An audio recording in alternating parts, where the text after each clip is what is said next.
चलिए शुक्रवार की सुबह तो हफ्ते का आखिरी लेकिन नई सीरीज का पहला कारोबारी सत्र।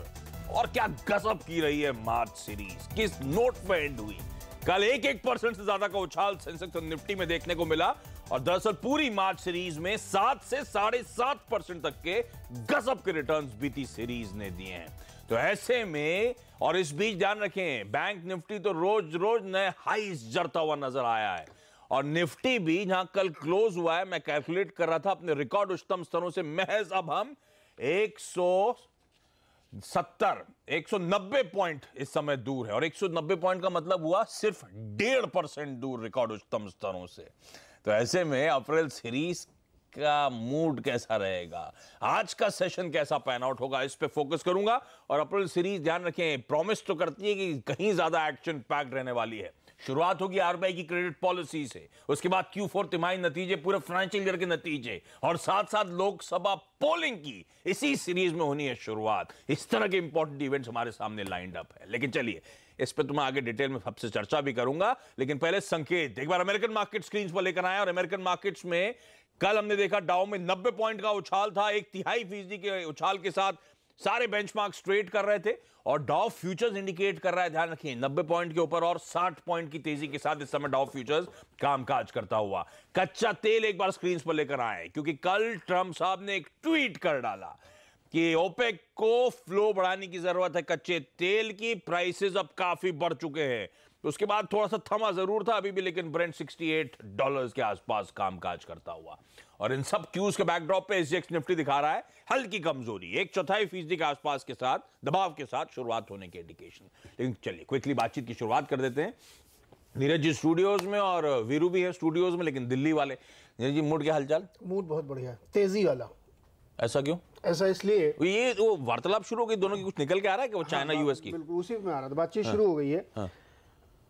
चीन में हो रही भी बातचीत और अगले हफ्ते अमेरिका में होगी। अच्छा, तो अब ये कहा जा रहा है कि अमेरिका ज्यादा डेस्परेट है चीन के मुकाबले और उसको लगता है कि ट्रेड डील अब कंक्लूड ही करनी है, भले ही थोड़ा समय ज्यादा लगे। तो उन्होंने एक इंटरव्यू में कहा कि हफ्ते भी बढ़ा सकते हैं, महीने भी बढ़ा सकते हैं, मतलब ट्रेड टॉक जब तक कंक्लूड नहीं हो जाते, फाइनल नहीं हो जाते, तब तक ये नहीं खत्म किया जाएगा कि नहीं कुछ नहीं। तो बातचीत की गुंजाइश बनी हुई है। आज हो रहे हैं बातचीत बीजिंग में होगी, उसके बाद अगले हफ्ते अमेरिका में होगी और अगले हफ्ते ट्रंप साहब से मुलाकात हो सकती है। ऐसी खबरें निकल के आई कि चीनी रिप्रेजेंटेटिव जो है वहाँ के वाइस प्रीमियर वो मुलाकात करेंगे। तो ये उम्मीद लगाई जा रही है कि शायद अब वाइस प्रीमियर हमारे जैसे वाइस प्रेसिडेंट साहब, एग्जैक्टली वाइस प्रेसिडेंट ही है, तो वो उनसे मुलाकात करेंगे और शायद वो डील पे लगभग दो इशू, आईपीआर का इशू बचा है कि उसको कैसे करेंगे और टेक्नोलॉजी के पेटेंट्स कैसे होंगे। तो उस पर अगर बातचीत बन जाती है तो बहुत पॉसिबल है कि आपको मध्य अप्रैल तक फाइनल प्रिंट आपको दिखेगा। इसके पीछे बैकग्राउंड ये है कि यूएस की जो जीडीपी का आंकड़ा है वो 2.2% का है, जो कि रिवाइज्ड अनुमान से भी कम है। 2.6 का पहले अनुमान लगाया गया, उसको रिवाइज करके 2.3 किया गया, उससे भी कम 2.3% आया।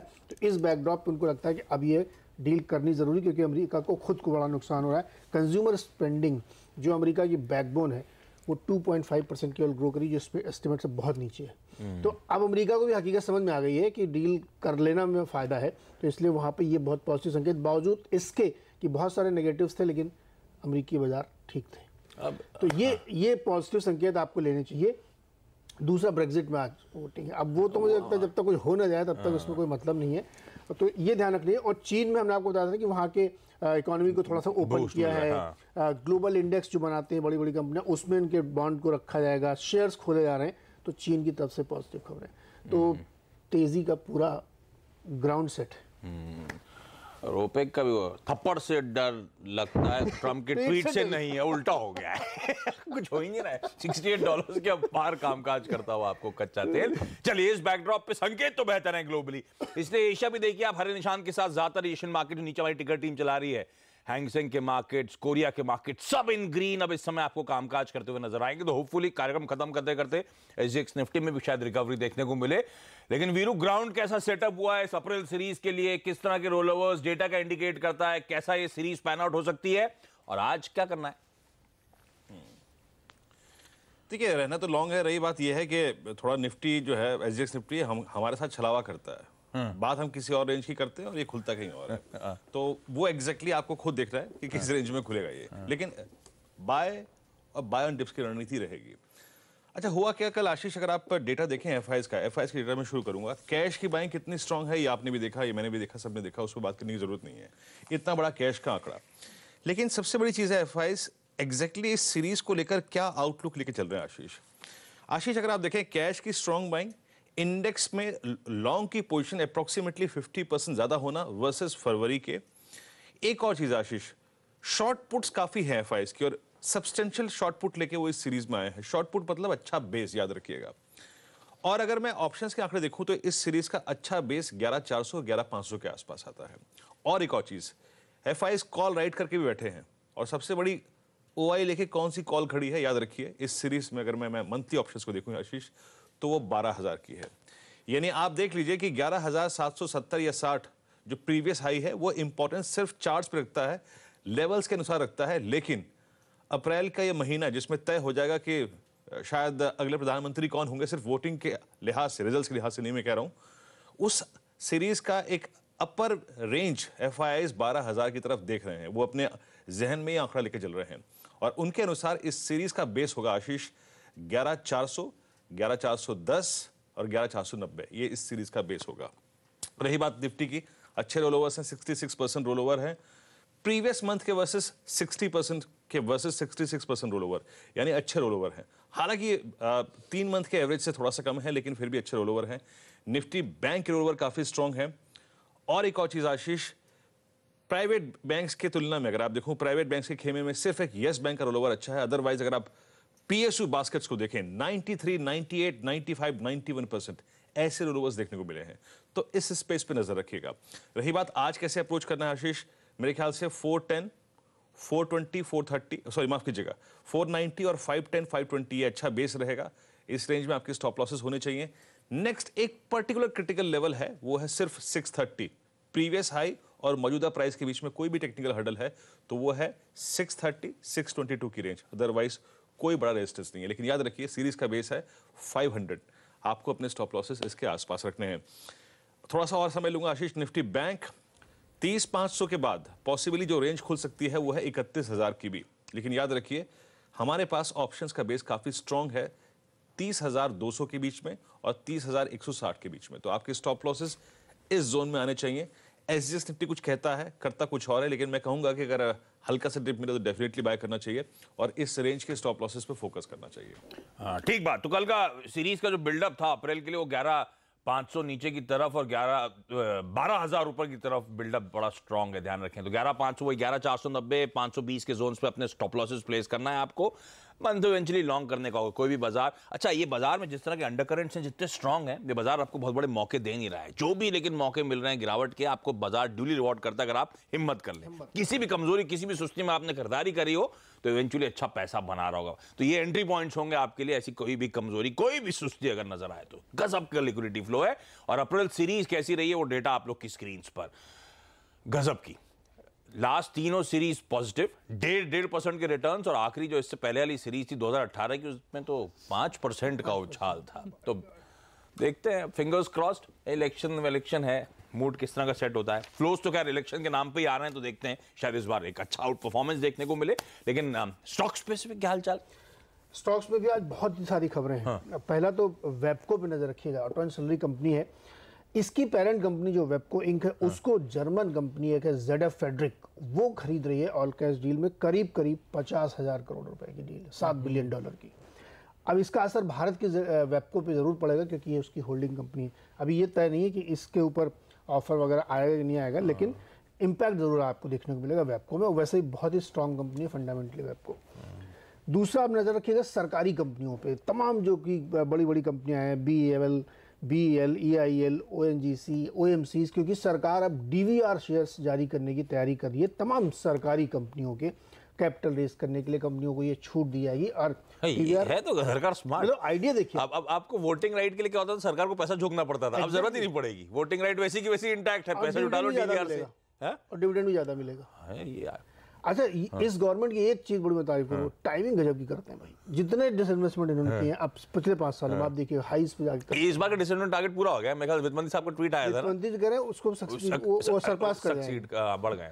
तो सरकारी कंपनियों पर आप नजर रखिएगा, इन सब में तेजी बनेगी। टाटा मेटेलिक्स में, क्योंकि इसमें टाटा स्टील ने 28 लाख शेयर खरीदे हैं 642 रुपए के भाव पे, तो टाटा मेटेलिक्स और टाटा स्टील दोनों रडार पर चाहिए। ब्रिटानिया, इसमें एसबीआई म्यूचुअल फंड ने खरीदारी करी है और एचपीसीएल में बिकवाली करी है, जो चेंजेस हो रहे हैं एक्सचेंज के लेवल पे, तो दोनों में। और शीला फोम में भी एसबीआई म्यूचुअल फंड ने खरीदा। देखिए ये बड़ा इंटरेस्टिंग स्टॉक मुझे लगा, जो इन्होंने प्राइस रखा था 1100 का, अभी भी स्टॉक 1250 के आसपास ट्रेड कर रहा है, और इसमें एसबीआई ने इसी मौके का फायदा उठा करके करीब 13 लाख शेयर खरीद लिए।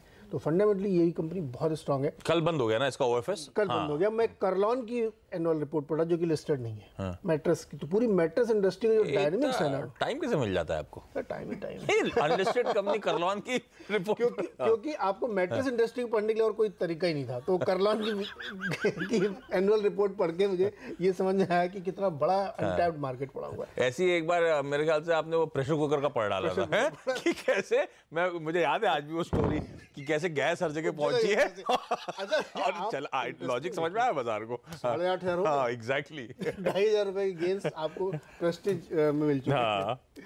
तो ये स्टॉक है जहाँ पे आप नजर रखिए, बाकी और बहुत सारे हैं जो आगे आपको। टीटी के प्रेस्टीज बात करिए तो आज बोनस इशू पे उसकी बोर्ड मीटिंग होनी है। अच्छा क्विकली, जो इंडेक्स लेवल पे चेंजेस की जो बात कर रहे हैं, आज से आपको निफ्टी 50 में ब्रिटानिया नजर आएगा, एचपीसीएल बाहर जा चुका होगा, तो निफ्टी आज बदला हुआ कुछ नजर आने वाला है आपको। आईपीओ लिस्टिंग वगैरह है, लेकिन एक काम करता हूं, उससे पहले क्विकली वरुण के पास चलता हूं। वरुण बताएंगे आपको आज ब्रोकरेजेस क्या कह रही है, क्विकली बताएं। देखिए शुरुआत वरुण बेवरेजेस से करूंगा। सीएलएसए ने, क्योंकि पहली रिपोर्ट वही है, सीएलएसए का अपग्रेड आया है तगड़ा अपग्रेड है इसके लिए। सीएलएसए खरीदारी की सलाह दे रहा है, 985 से प्राइस टारगेट बढ़ा के 1175 का कर दिया। इनका कहना है कि 2018 तो इसके लिए, इस कंपनी के लिए अच्छा था, लेकिन अब ये साउथ और वेस्ट में जो एक्विजिशन कर रही है, अपना मार्केट जो बढ़ा रहे हैं, उसके चलते ईपीएस में FY 2021 तक 14 से 20% की बढ़ोतरी देखने मिलेगी, और इसके लिए इन्होंने ये अपग्रेड किया है।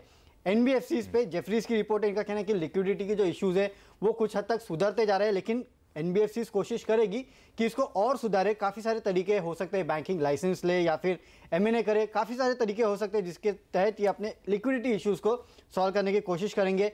लेकिन श्रीराम ट्रांसपोर्ट को डाउनग्रेड किया है, L&T फाइनेंस को डाउनग्रेड किया है, इंडाबुल्स हाउसिंग पे प्राइस टारगेट काटा है, आप अपने स्क्रीन पे सारे प्राइस टारगेट देख सकते हैं। वहीं पीएनबी हाउसिंग में भी प्राइस टारगेट काटे गए हैं, लेकिन बजाज फाइनेंस, HDFC और LIC हाउसिंग फाइनेंस में इन्होंने अपने प्राइस टारगेट जो है वो बढ़ा दिए हैं। सबसे आखिर में साइन एक्सिस कैपिटल ने कवरेज शुरू किया है, खरीदारी की सलाह 803 के प्राइस टारगेट के साथ। इनका कहना है कि जो क्लाइंट मैट्रिक्स है वो लगातार बढ़ते जा रहा है, और एम्प्लॉय एडिशन से कंपनी के आगे की जो फ्यूचर ग्रोथ है वो काफी बेहतर रहेगी, आउटलुक काफी स्ट्रांग है, इसके लिए खरीदारी की सलाह। क्विकली ट्रेडिंग बेट्स आप लोग की स्क्रीन पे। एसएमसी ग्रुप मानता है बाटा इंडिया रिकॉर्ड हाइस पे चल रहा है, ये स्टॉक 1460 के टारगेट जहां पे होंगे।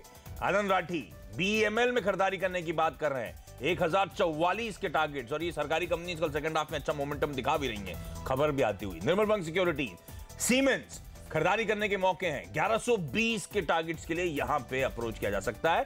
ब्रेक न्यूज से पहले हम रिटेल के लिए बड़ी इंपॉर्टेंट, आज प्राइमरी मार्केट हलचल में रहने वाला है। एक तो जो लिस्टिंग होनी है, एमएसटीसी का आईपीओ आया था, भर नहीं पाया था क्यूआईबी का हिस्सा, आपको याद होगा, तो डेट एक्सटेंड करने के लिए ट्वीक करे थे प्राइस बैंड, उसके बावजूद 1.5 गुना ही भरा है, तो शायद एक ठंडी लिस्टिंग हो सकती है, लेकिन आज लिस्टिंग है एमएसटीसी की। साथ साथ रेल विकास निगम का आईपीओ आज से खुल रहा है, वेडनेसडे अप्रैल 3 तक खुला रहेगा, 17 से 19 रुपए का प्राइस बैंड है, और हम और आप रिटेल के लिए 50 पैसे का डिस्काउंट है, जो भी डिस्कवर्ड प्राइस होगी। कुल मिलाकर 480 करोड़ रुपए सरकार जुटाना चाहती है। ज्यादा जानने के लिए आज खैर 1:27 पे रेल विकास निगम का टॉप मैनेजमेंट जुड़ेगा, तो डिटेल में समझेंगे इस कंपनी के बारे में। मैं क्विकली यहां पे एक छोटा सा ब्रेक ले रहा हूं, ब्रेक के उस पार कमोडिटी और करेंसी मार्केट्स की टॉप स्ट्रैटेजीज।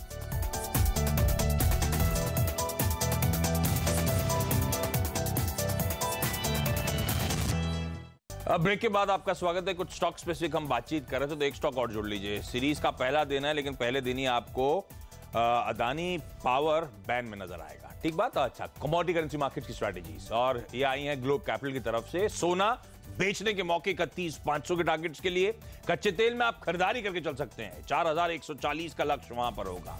और यूएसडी INR पेयर, कल रुपया ट्रेड में आपको याद होगा 2/3% कमजोर हुआ था, ये कमजोरी और बढ़ने वाली है, 69.4 के टारगेट्स के लिए खरीद के चले। इस नोट पर जाता है तो एसजेएक्स निफ्टी अभी भी हल्की कमजोरी 20-25 पॉइंट नीचे खुलने के इंडिकेशंस देता हुआ, लेकिन मॉर्निंग कॉल में आज के लिए इतना ही। ब्रेक ले रहा हूं, ब्रेक के उस पार लेकर आएंगे आपके लिए स्टॉक 2020।